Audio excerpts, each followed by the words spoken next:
Prosperity in Black America. What will this require? Is Black business prospering? Are we reaching women and minority-owned businesses? How do we achieve earning parity for wealth for our families? Do our children really have access to education? Will our families have choices for our children? Prison pipelines, mass incarceration, tearing our families apart. A healthcare system not accessible to the masses. The disproportionate termination of Black women from corporate America. When will we actually begin to address what's really at play? How do Black people gain more power to help make these changes? This requires a lot of political will and courage. I'm that provocateur of change. I am Cindi Bright. Welcome to Heartbeat. Good evening, everyone. Welcome to Heartbeat. I am your host. I'm your host, Cindi Bright. I hope you can hear me. I wasn't holding my mic here.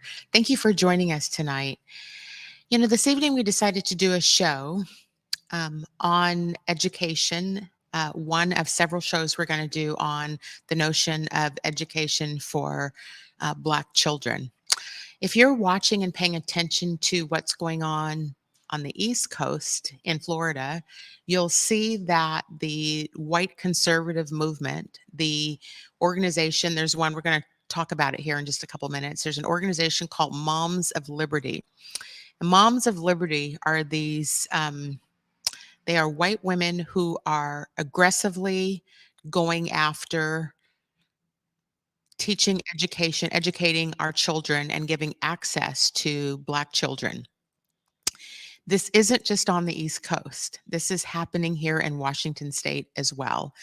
This is an organization that is well funded, they are well organized, and they are not going to slow down. And here's the deal. They are watching us as Black people rise, begin to prosper, begin to make traction on earning power, wealth, the things that prosperity for Black America, Heartbeat, right? This is why we talk about this. And so they're going to do everything in their power to try to take that away. Now, it's my understanding that this past week in the Washington legislature, several thousand of them signed up to testify and to try to help roll back this country 70 years and take away teaching our kids actual American history. We were scheduled to have on with us a prominent person who is in the space, Luckisha Phillips. She is a parent. She is on a school board. She is active in helping to address this. She is really ill tonight, and so she regretfully had to pull off of the show. But fortunately, we have three of our regular commentators here who are actually in the education space. So let me bring in my regular commentators with us here. I'm going to reintroduce them, not just by name, but I want to talk about their backgrounds in the education space as well. So let's welcome Erin Jones. Many of you know Erin. She ran for the office of public superintendent here. I think it was 2016. Erin, correct me if I'm wrong on that year, but you ran on this whole platform of education. Let's welcome in Stephanie Coverson. She is the CEO of Jamii Pae Consulting. She has also worked in the education sector and has some incredible insight into what's actually happening in the Seattle public school system. Let's also welcome in Karen Fleshman. She is out of San Francisco.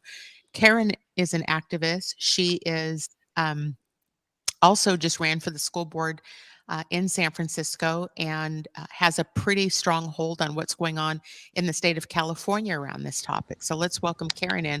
I see you're in your car, Karen. Thank you guys all for joining me tonight. We regretfully don't have Luckisha, but I thought this is an important conversation to keep in front of the public.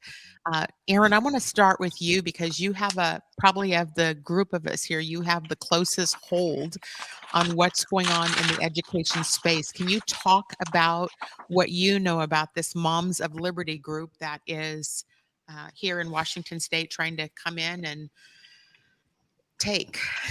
Yeah, Moms for Liberty, and it's Moms for Liberty. Among, M4L yeah. is sometimes how they refer to them. I just want people to know that so you can go look them up later, because y'all need to be doing some research. They have their own chapter website for Washington State. So they may have started in Florida. No surprises there. But they are moving their way across the nation. They are funded by some big, big, big money. So if you've ever heard of the Heritage Foundation was doing a lot of this kind of anti-public school, anti-union work long before Moms for Liberty came along. But they're funding. There's some really big, big, big Koch brothers names behind all of these organizations. And so right now, Moms for Liberty is targeting both the history of Black people. So if you look at what's happening in Florida with some of the, taking out the AP African American history course, some of the targeting of what is called CRT. And I want to make sure we define that, because one of the things I'm finding is 90% of the people that say they're anti-critical race theory have no idea what critical race theory is. So I want to make sure we define that tonight for people. But they started this whole measure, and they're calling it grassroots. Like, we're grassroots. We live in these communities. Many of the moms don't actually have children in public schools. So it's smoke and mirrors. It's smoke and mirrors. It's very, very powerful people who have a lot of money, who are coming for our public schools, and they're coming in through kind of anti-critical race theory, but also a lot of the anti-trans, anti-LGBTQIA measures that are being seen are also being supported by Moms for Liberty. So they are behind a lot of the school bans around books that talk about gender identity, sexual orientation. So those three things, gender identity, sexual orientation, and the full telling of history, are the three things that are most targeted by Moms for Liberty. And they are coming for our school boards. So they are raising up people around the state of Washington. I know for sure Kent School District has seen them. I know for sure Highline. I got an email last week from North Thurston parents that were really concerned because we have 3 or 4 board seats that are up, and they sent a message to 13 of us in community and said, Moms for Liberty is coming for the 3 open seats. We need to raise up some people. So, for folks who think this is not a West Coast thing, it's not a Western Washington thing, they're coming for us. So we got to be ready.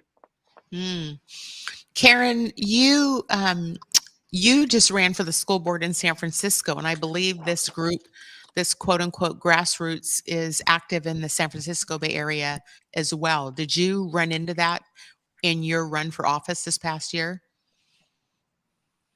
Well, here in San Francisco, we have a Missouri chapter, but we do have an organization called Transparent Action Coalition that formed basically of parents. Oh, we just lost Karen there. She's trying to call in from her car there. Stephanie, let's bring you in. You have actually worked in our public school system here. I'd love to hear from you about your thoughts about, have you heard or picked up on this grassroots movement of Moms of Liberty or for Liberty or whatever they're trying to call themselves? Yeah, Moms for Liberty, I think, is the personification of what has been going on for a while under the radar, period. And so now that they have, to Erin's point, like these multi-millions of dollars worth of backing from like the Heritage Foundation or the Koch brothers. And also, I think it's important to point out that the one of the founders is actually the wife of Florida GOP vice chair. Yep. So again, back to sort of this DeSantis Republican right wing conspiracy theory and I would say racialized attacks against uh, Black folks, Indigenous folks, when we're talking about teaching real American history versus this, lack of a better word, whitewashed history that we have adopted as, regular curriculum. Like, for example, George Washington um, I learned he had dentures made out of wood, and he chopped down, I can't remember now if it was a cherry tree and an apple tree. But the real deal about George Washington was he was a virulent racist and chased an enslaved woman um, that he had formerly owned for like all of the days of her life. And as well, his dentures were not made out of wood. They were made out of enslaved people's teeth that they pulled out of their heads. And so these are this fantasy and whimsical idea of United States history is just not true. I also want to call in our siblings from the LGBTQIA community, the attempts to erase them, their lived experience, their basic human rights. And all of these things, I think, are working in, they are trying to work these things in concert to fearmonger. And it is not just, I would say, the public school system. It is also the higher education system in some aspects of this. And so when I worked at a higher education institute around the time that some of the legislation around gun control, you had Black and brown students terrified because the Proud Boys and Patriot Prayer were on campus with, their long guns and their semi-automatic weaponry. So this is very much an attack on education, on communities of color, on our LGBTQIA siblings. And we have not only got to get ready, we've got to stay ready, because this is not a Southern Florida issue. I think, it's really important with both you and what Erin were saying. Welcome back, Karen. This whole issue is not in isolation. And in fact, we have got to begin helping to equip the public, BIPOC community, LGBTQIA. The aggressiveness of these type of organizations coming into the quote unquote progressive states to come try to tear and take away access for BIPOC children to have access to education. The fundamental, most important issue of how we progress Black society is to help get the society educated. And so they know that, and they want to take that from our students. And so, I have a belief system that there are a myriad of ways to help get our kids educated, but it's under full attack. And Erin, can you talk more? You had mentioned you want to re-educate people on what critical race theory is and what it is not. Do you want to talk to that? Yeah. I'll just add, I've been doing racial equity work for the last 15 years in school spaces. And I'll be really honest, until 2020, after George Floyd, whenever there is advocacy around issues supporting Black people, there's always a backlash. And so you saw more white people across the world marching in favor of Black Lives Matter really that summer, that June. And then by the end of July, there was this very intentional backlash. And that's really when Christopher Rufo, so for those who don't know, Christopher Rufo is from Gig Harbor, Washington, like one of the whitest towns in Washington state, right across the water from Tacoma, Washington. He is the one that started this whole anti-critical race theory message. And here's what he said on Twitter. He said two things. He said, critical race theory will become the perfect villain. This is what he said on Twitter. You can Google this. And then he said, we have successfully frozen their brand. So the brand of the left, we've successfully frozen their brand, critical race theory, into the public conversation and are steadily driving up negative perceptions. We will eventually turn it toxic as we put all of the various cultural insanities under that brand category. So here's what Christopher Rufo did.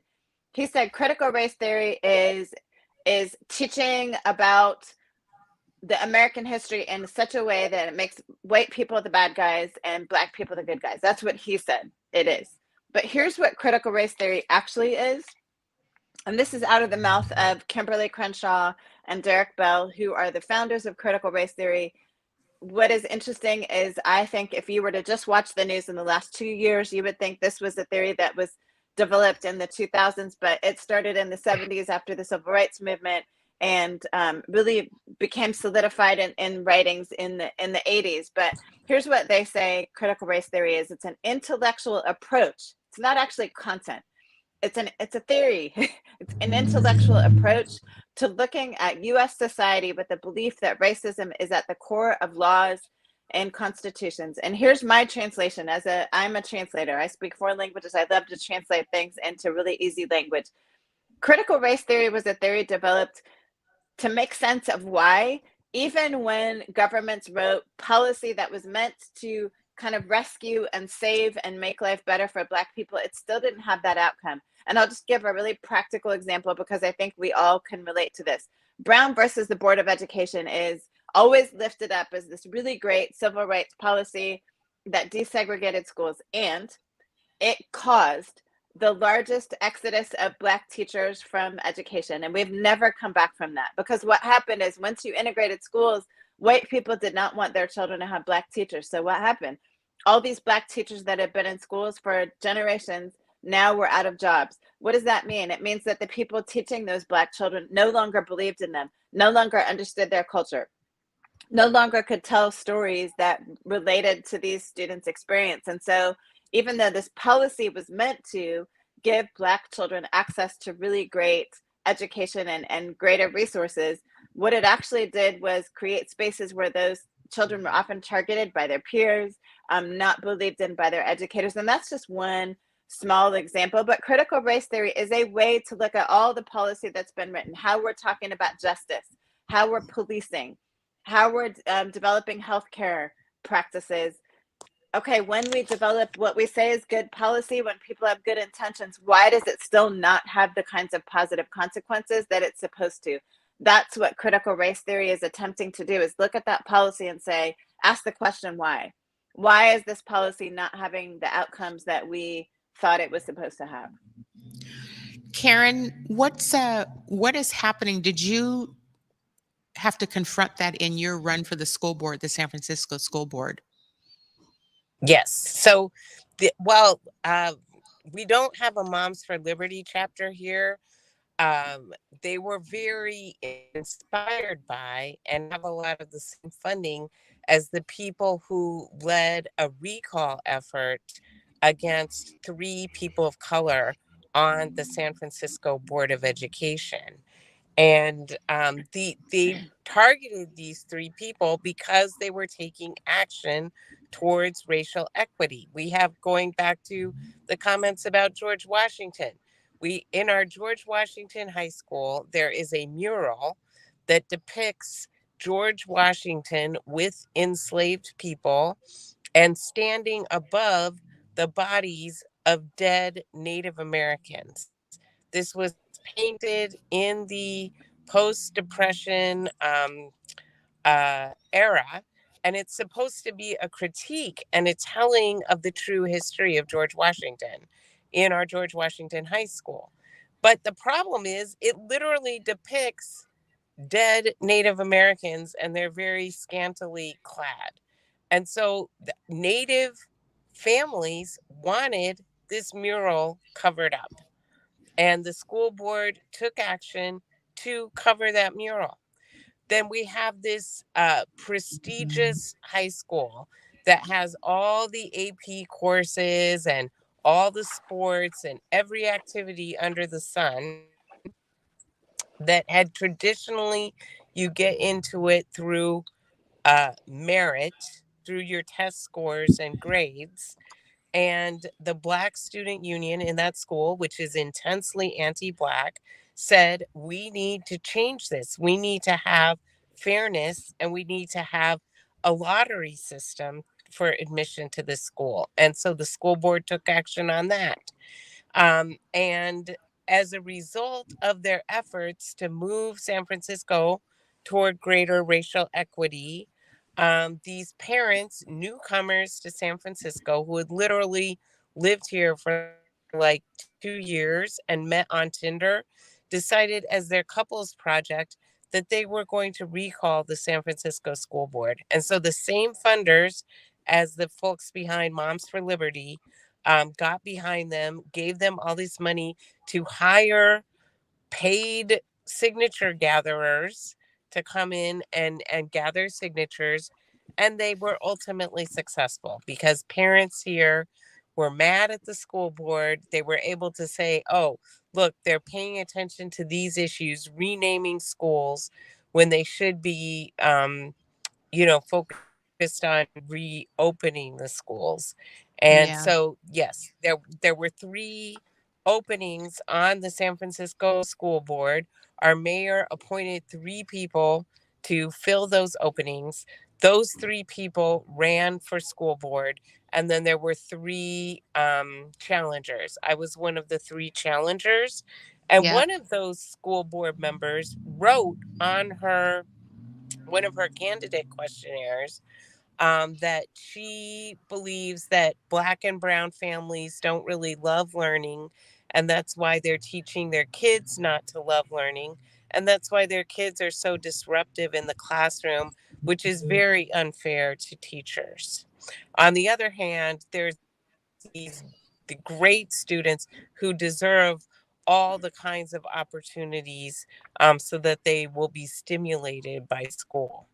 Um, Well, it doesn't take rocket science. Let me just show this headline real quick. There's an article that just appeared in the New Yorker about the right-winged mothers. Let's show that really quick for our audience around. These articles are coming out now because people are paying attention. There's several that I was taking a look at today. What's happening, these narratives that are being perpetuated is simply, from my perspective, their own feeling of inferiority because white America has not kept up, if you will, at the same rate of which Black America has invested in education. So when you look at the numbers of people who are in advanced education and who are getting into these um, MBA and PhDs and these advanced education, it is Black women that are prospering there. And we're hell bent on making sure our children get educated in this process. And they know that. So when you think about, you guys are familiar with the Felicity Huffman fiasco a few years ago, right? The underground, corrupt white moms who were trying to illegally buy their way into education for their kids instead of having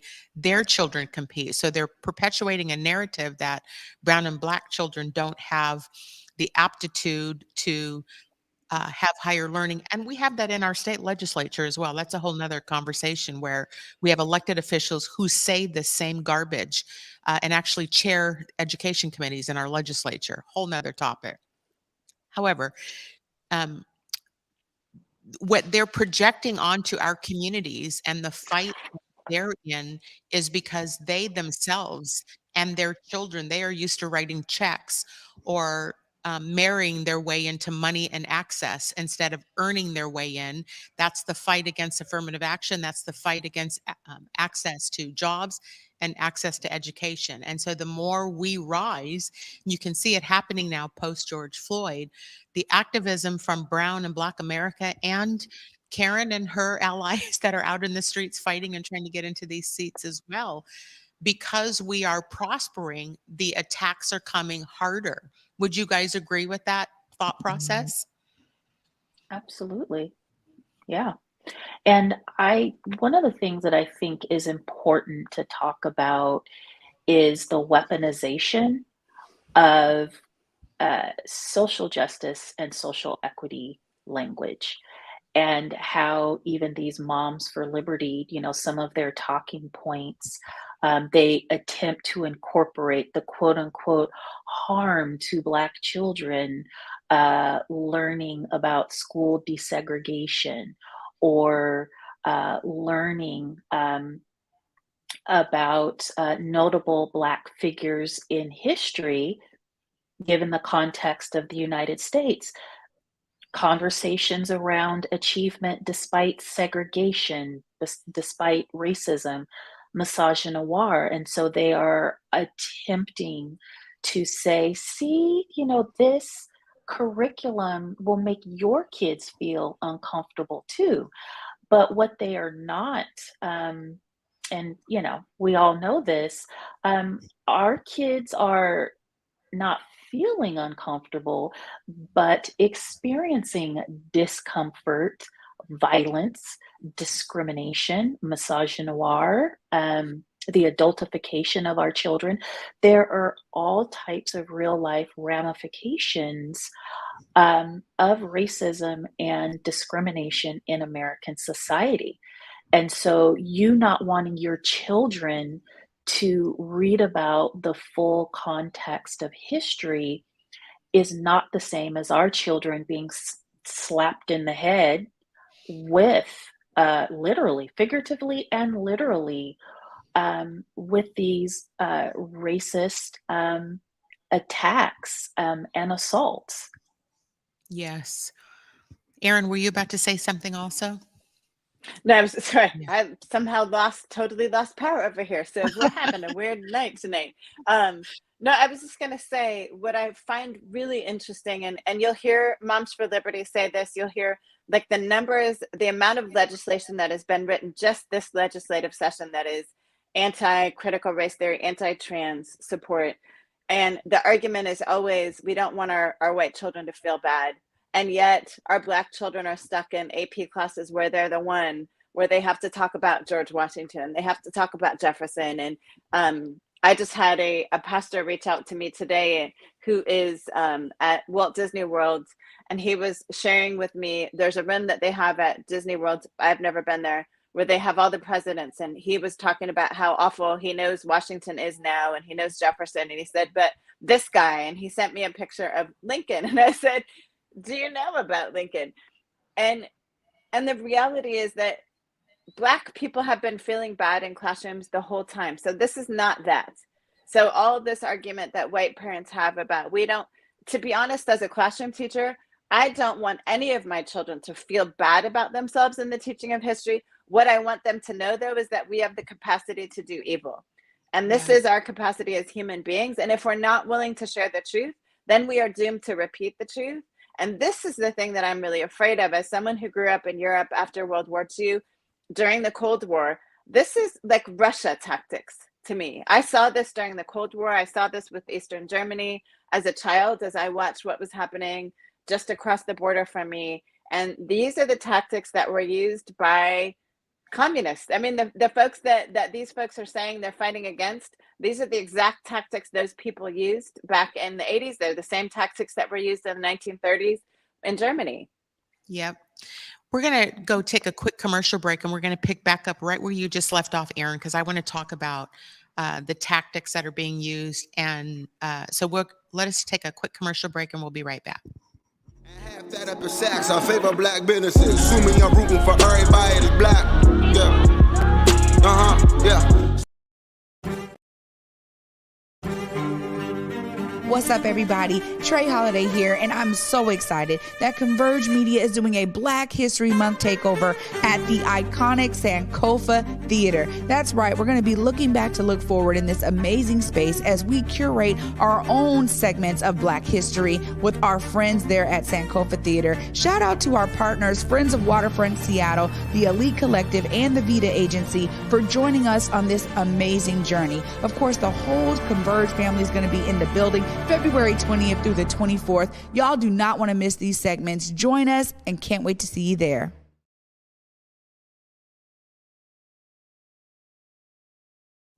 COVID-19 hurt my income, my health, and my family. We were about to lose our home when we heard we might be eligible for homeowner assistance funds from the government. We called 1-877-894-HOME. And a housing counselor stepped in, talked to our lender, and saved our home. Federal funding details at washingtonhaf.org. That's washingtonhaf.org. This winter, Seattle Opera presents the world premiere of 1,000 Splendid Suns. Based on the best-selling novel by Khaled Hosseini, this new opera tells the breathtaking story of two Afghan women brought together under the brutal Taliban rule. There has never been a more important time for this story to be on stage. Make this world premiere part of your plans today. Don't miss 1,000 Splendid Suns, February 25th through March 11th at McCall Hall. Details at seattleopera.org. What's up, everybody? You know, me and Besa, my girl, we had to pull up to Market Street Shoes once again, y'all. And you know, we do this every season. We have to get the new shoes, the new boots, and this time I even got a coat. Yeah, no, you did walk in without a coat. I really I'm glad did. you found one. But their boots were on point. Yes, the boots, the bags. I even grabbed a flannel. Yeah, you did. You know, and I was able to get some hats and everything. I was really impressed.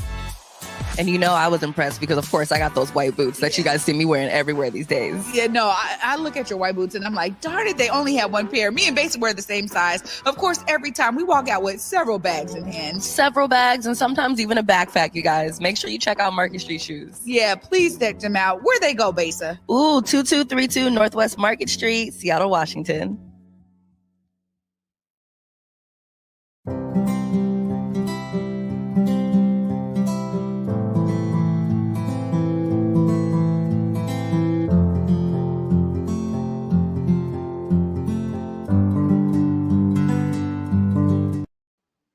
Welcome back to Heartbeat. I am your host, Cindi Bright.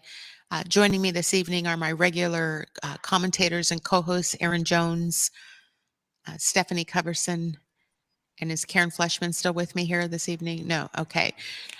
We are talking about the movement here in Washington State from quote unquote a grassroots organization called Moms for Liberty, which is none other than a white woman-led, well-funded, well-organized group of women who are doing what they do best, which is trying to tear Black communities apart, which is trying to take access for education away for our children, and who are perpetuating narratives about Black community and Black students that is absolutely false. Before the break, we had Erin talking about some of the tactics in the Cold War and all of the things that go on. That's why we do this show, is we are helping to spread the correct information, talk about what's really going on. Erin, come back in and talk with me about, I sort of cut you off, but you were talking about some of the same tactics. We can leave Stephanie in too, because I think there is a parallel between what we're about to talk about with their tactics in denying education and how those continue to manifest in all the other facets of progress for Black people in society. Erin, pick back up where you were just leaving off with that. Yeah, so I grew up and my dad taught at the United Nations School. So I was around really powerful leaders in The Hague, the Netherlands, which, if you don't know, The Hague is the home of the World Court, which is where all of the Nazi folks that were accused of atrocities were all tried there. So I had the opportunity to be around really powerful lawyers and just some real stories. I don't have a Dutch friend who didn't have someone killed in Auschwitz. Like, everyone of my friends has someone in their family who was killed. So we got a lot of that, like the true history of the founding of the Nazi Party. But then I also got to bear witness as an athlete. We got to travel all over Western Europe, and the wall was still up. In fact, the wall came down 2 months after I came to the United States for college. But I also got to hear about the east side of the wall, where books were banned and books were burned, and anyone who authored books that people didn't like were sent to prisons, and sometimes they were just disappeared. And we are seeing that kind of stuff happen right now here in the United States. And so, beware of folks. Like, this is why teaching history is so critical. It's why in Germany right now, if you go to any German school, they are very clear about teaching the real history. Even the really ugly bits, they teach about that in school. They don't want that repeated. And I think we should say that teaching the real American history is not about shaming white America. Teaching American history is about prohibiting history from repeating itself by educating our young people to understand what happened, what were the consequences of that, how it has continued to manifest in society today. And so the only way we can make the world better for the moms of liberty, too, is to change and educate all of our students so that they understand. Look, you guys all saw the meme around Ruby Bridges, and the comments around it were, if and it was with her mom in the background and the police officers surrounding her going into school. And it said, if she's old enough to have to endure what she did to be able to get herself educated, then this discomfort that white America, Moms for Liberty, feels around their poor children being taught something truthful and don't want to make them feel bad when this is our lives and our children's lives, and they're accustomed to us just being the ones to feel bad. This is all about Can I add changing. Can I add one thing to that too? I want Yeah. to interject here because as a really good teacher, I am a really good teacher. I have won almost every award that you could win in teaching in Washington State. So I want to offer that I know what I'm talking about in teaching. Here's another lie that's being told, that all the teaching that we want to do is to beat up white people.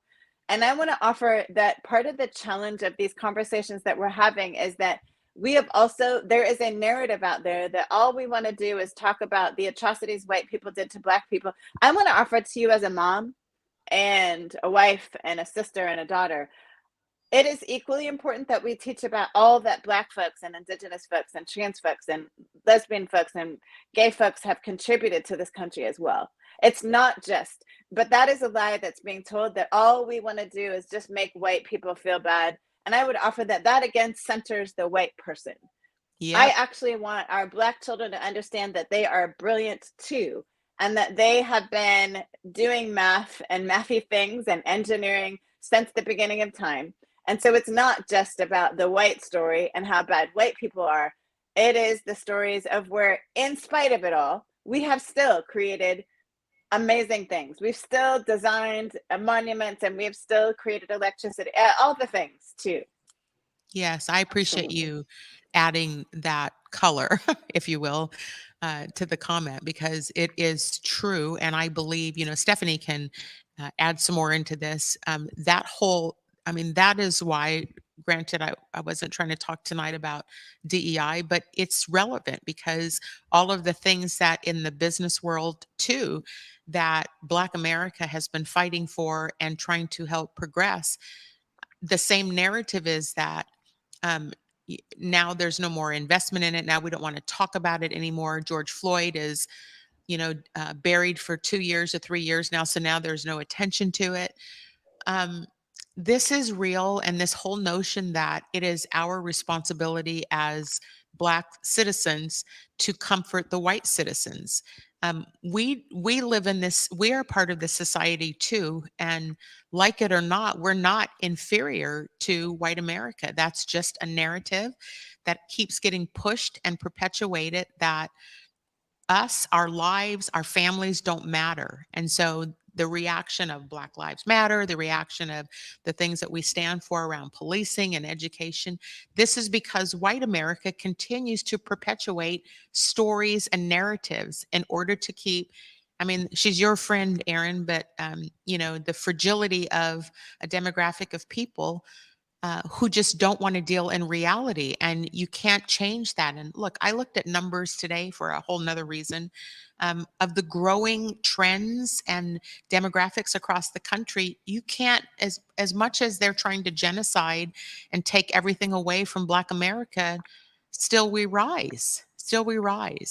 And so here, look, we're headed into, we have several school board elections that are coming up here in Washington State this year. And that's why I wanted to do the show tonight, is because we got to pay attention. First off, we need candidates. We need people on these school boards.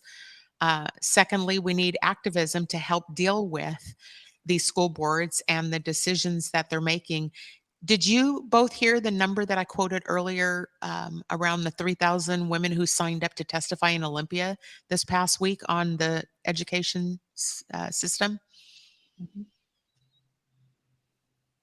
And so let me point out, because I went to testify when the bill was first heard. I went to testify with Brooke Brown, who's our former teacher of the year, also a Black woman. One of my former students, we went to testify the first day that the bill was heard. And there was a Moms for Liberty person there with her son who was like the only angry person in the room. It was the weirdest thing. So we had 4 Black and brown students who testified brilliantly, and then this white child who just was angry. It was just like, did you not prepare for this? Were you just told to come in here and be angry? It was really odd.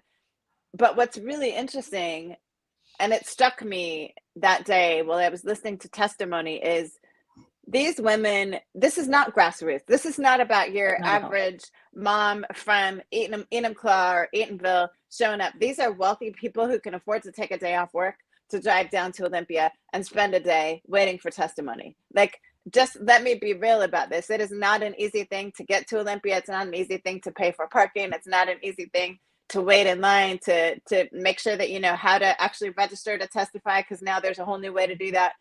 Like, these people have been prepped to do this, and they have enough resources that they're able to get away from work, which not everybody does, and not everybody knows how to access. But here's the other thing I'll say to you, is the folks on the Senate Ed Committee that I know who are there, like Senator Wilson, Tawana Nobles, we got some folks there that can see right through all these games. And we got to talk what was the afterwards, and they're like, testimony yep, about? we already know who these people are. What was the testimony about, Erin?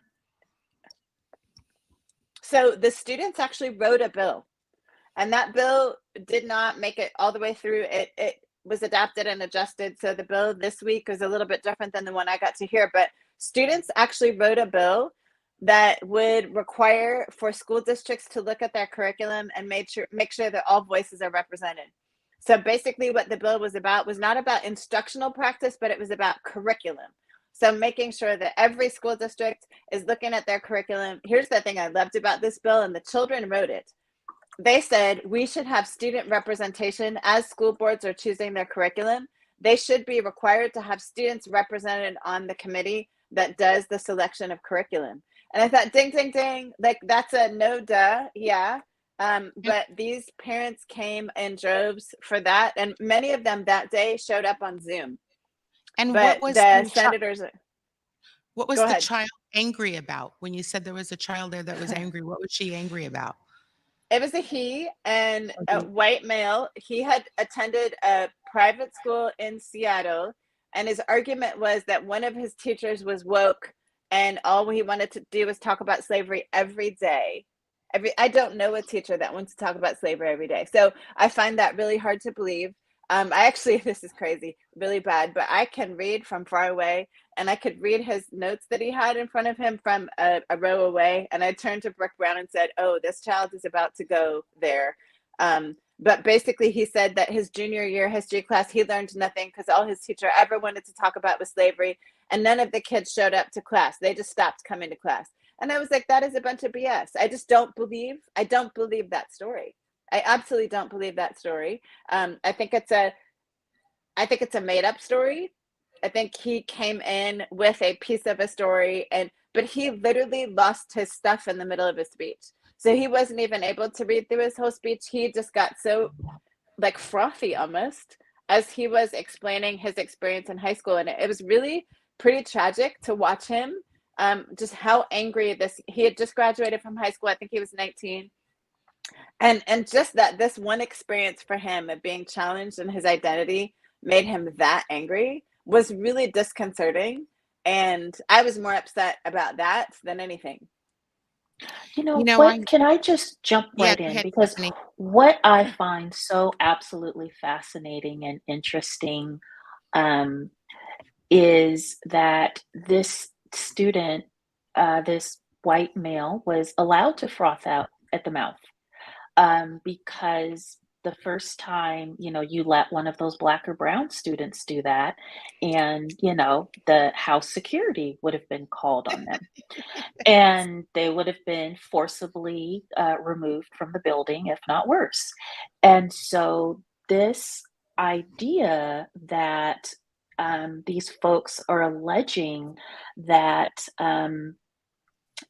white folks, white males in particular, are being treated so badly by having to learn about the communities and peoples that live around, with, work with, sort of all the things, is absolutely just a shenanigan, to put it mildly.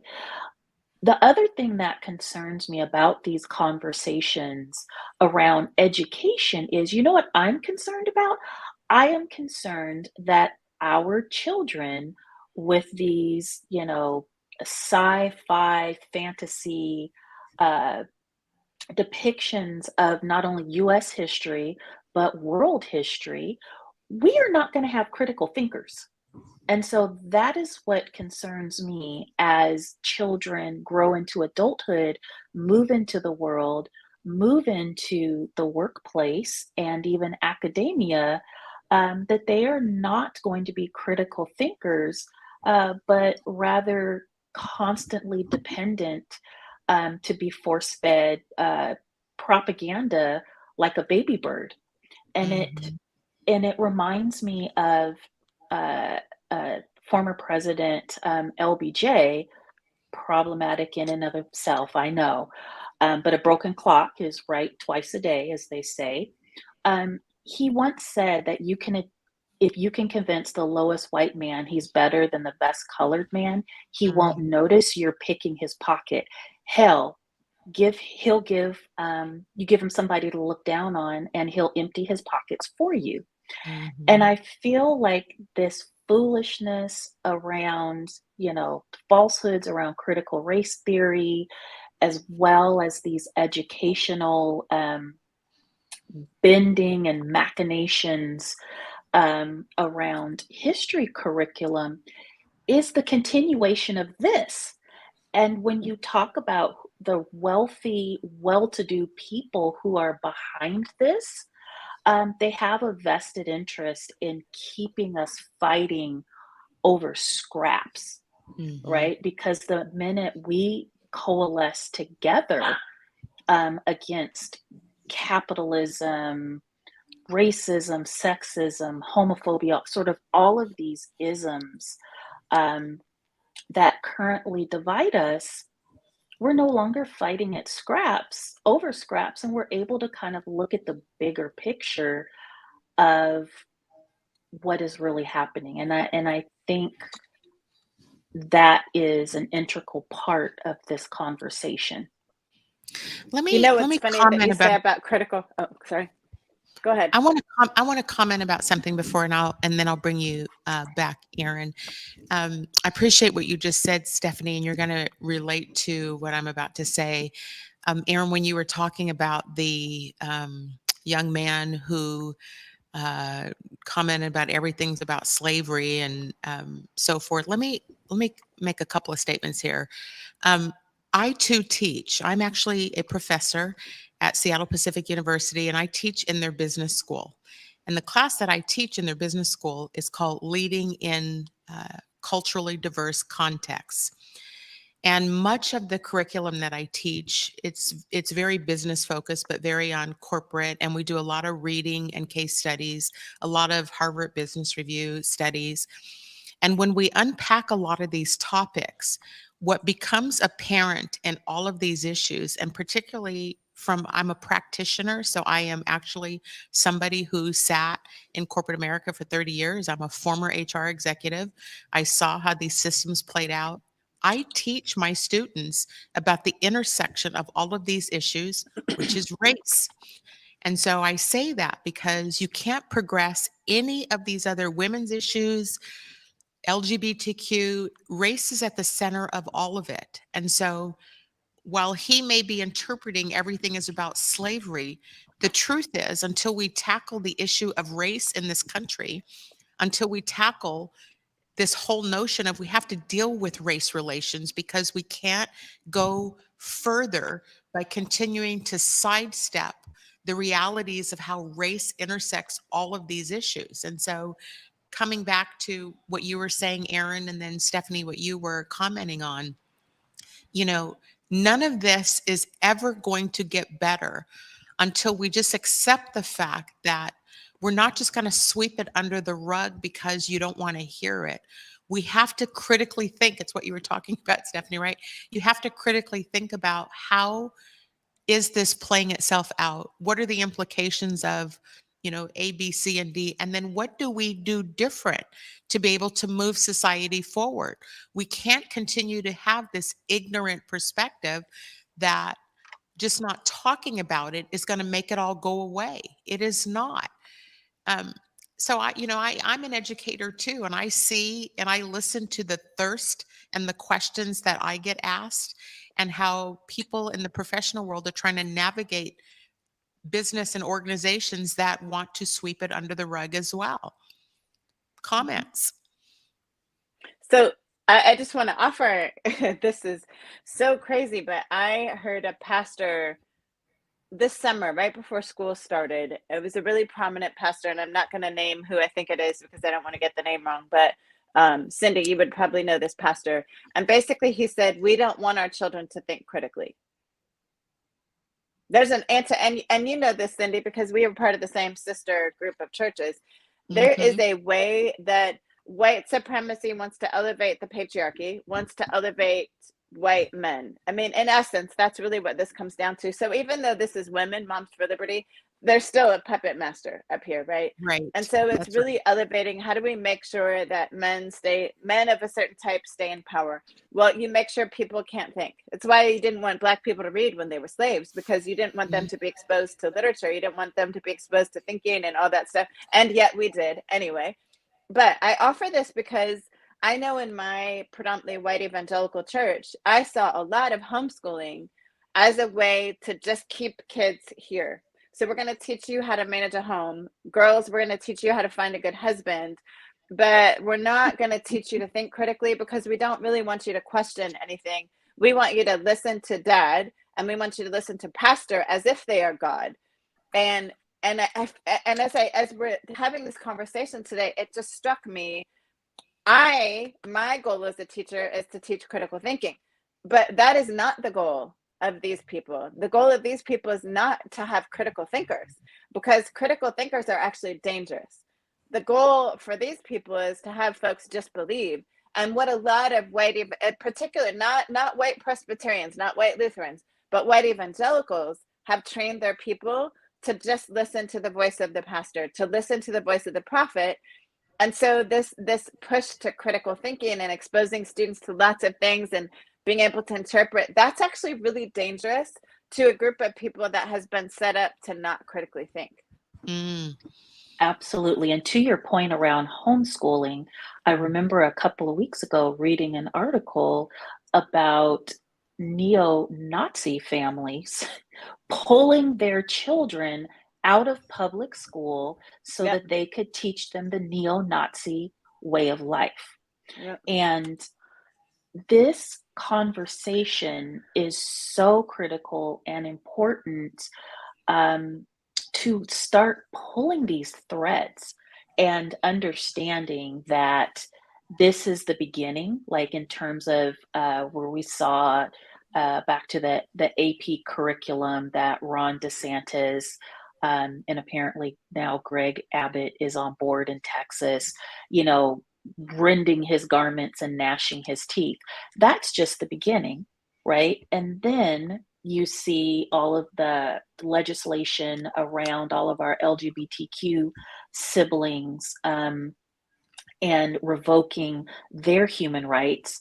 And then I think a couple of days ago, we have Walgreens, who has decided in anticipation of Republican bully attorneys generals that they are not going to be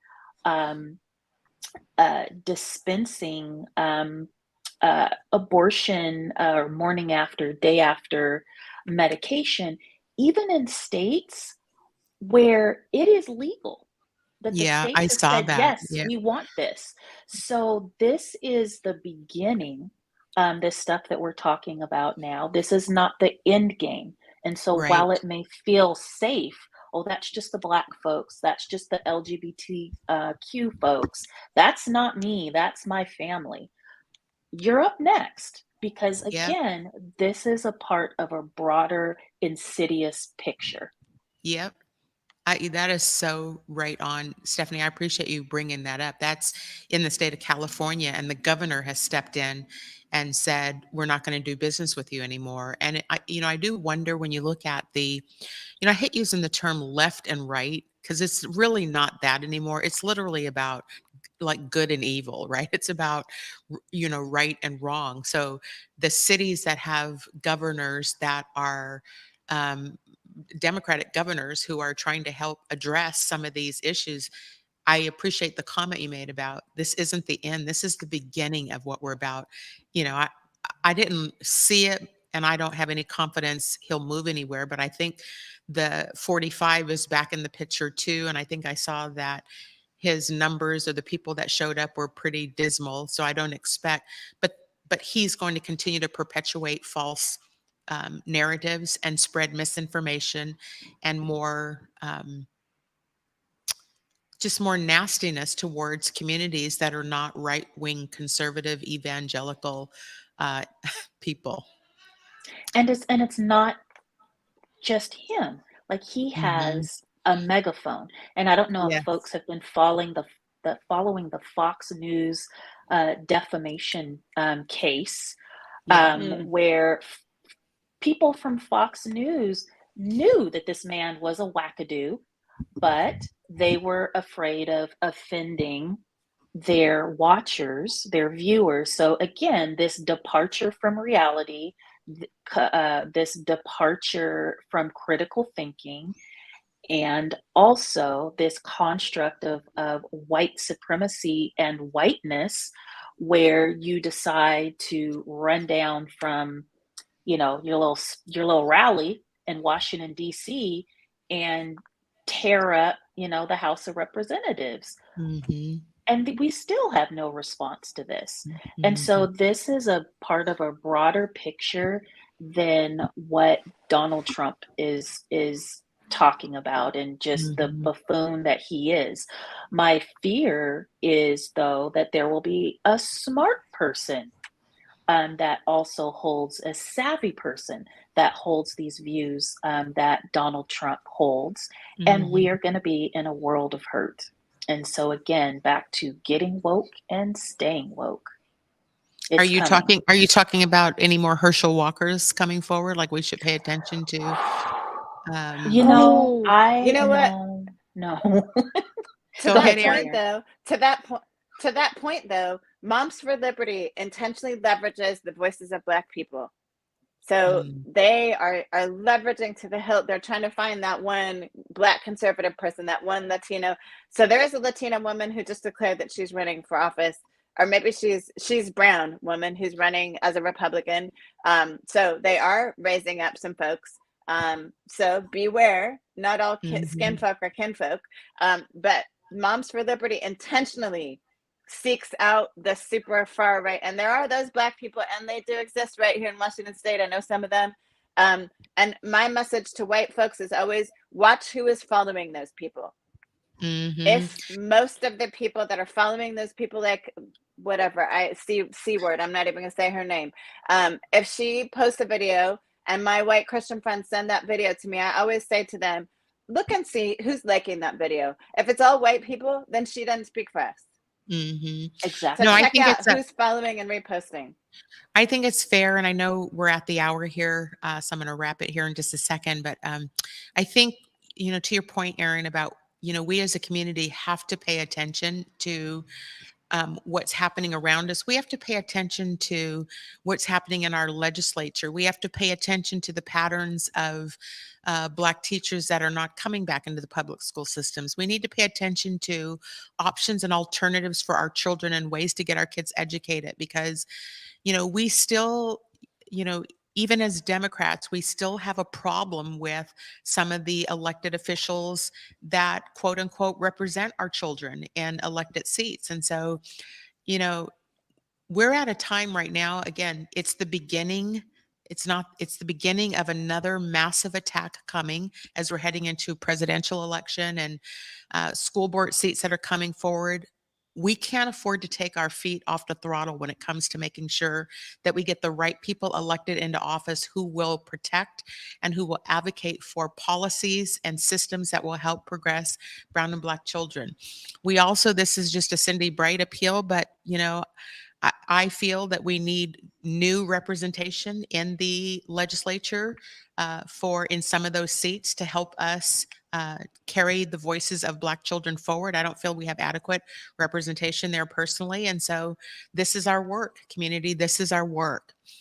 Look, thank you for Stephanie and Erin for coming on tonight. It was the fastest hour of the day to talk about these issues that we have to look over our shoulders. To our audience who joined us tonight and those who will be listening to this podcast and show over the next several days, please take note of what we're talking about, because we're not just talking about it because we enjoy it. We're talking about it because we feel there is a viable threat to our community when it comes to trying to take education away from our kids. So thank you all for joining us tonight. I look forward to seeing you all next Wednesday. Have a good evening.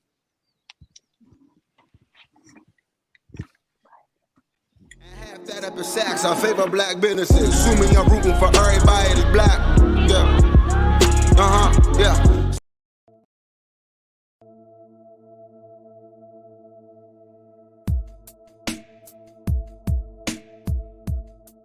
Converge Media produces culturally relevant content for Black and urban audiences. Our coverage is raw, transparent, and objective, praised by community leaders, government officials, and residents. Support Converge Media today via Venmo, Cash App, or PayPal at Converge Media.